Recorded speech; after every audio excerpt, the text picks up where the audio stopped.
तक हमारा channel subscribe नहीं किया तो फ़ौरन सब्सक्राइब का बटन दबाएं और बेल आइकन को दबाना हरगिज़ मत भूलें ताकि ऐसी दिलचस्प वीडियोस आप तक पहुंचती रहें। लस्सी के फ़वाइद। लस्सी सिर्फ गर्मी का तोड़ ही नहीं बल्कि इसके बेशुमार फ़ायदे हैं। लस्सी का इस्तेमाल हमारे निज़ाम हाज़मा को बेहतर बनाने में मददगार है क्योंकि दही मैदे के लिए हल्का और सेहत को फ़ायदा पहुंचाने वाले बैक्टीरिया से भरपूर होती है, जिसके इस्तेमाल से खाना हज़म होने में मदद मिलती है। इसका इस्तेमाल हमारी आंतों को चिकना करता है और हाज़मे के अमल को तेज़ बनाता है। लस्सी का इस्तेमाल हमारी आंतों में ख़राब बैक्टीरिया की अफजाइश को कम करता है। लस्सी में मौजूद प्रोबायोटिक्स जिस्म में ख़राब कोलेस्ट्रॉल की सतह को मुतवाज़न करने में मदद करते हैं।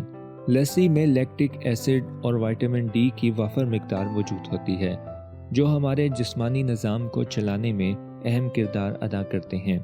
इसका इस्तेमाल हमारे मुदाफ़ियाती निज़ाम को भी बेहतर बनाता है और हमारे जिस्म को कई बीमारियों से लड़ने में मदद फराहम करता है। लस्सी एक नहायत ठंडा मशरूब है जिसका गर्मियों में इस्तेमाल हमारे जिस्म को गर्मी के असरात से बचाता है। लस्सी का इस्तेमाल जिस्म को तरोताज़ा बनाता है। ये जिस्म को डिहाइड्रेट नहीं होने देता, इसलिए गर्मी के मौसम में लस्सी का इस्तेमाल नहायत फ़ायदेमंद है। लस्सी का इस्तेमाल हमारी हड्डियों को मजबूत बनाता है क्योंकि इसमें कैल्शियम की भी वाफर मिकदार पाई जाती है। लस्सी का इस्तेमाल हड्डियों की मजबूती के साथ साथ दांतों को भी मजबूत बनाता है। लस्सी में मौजूद लैक्टिक एसिड की वाफर मिकदार की वजह से ये चेहरे के लिए भी फ़ायदेमंद है, जो चेहरे से निशानात को दूर करता है, हमारी जिल्द को खूबसूरत बनाता है।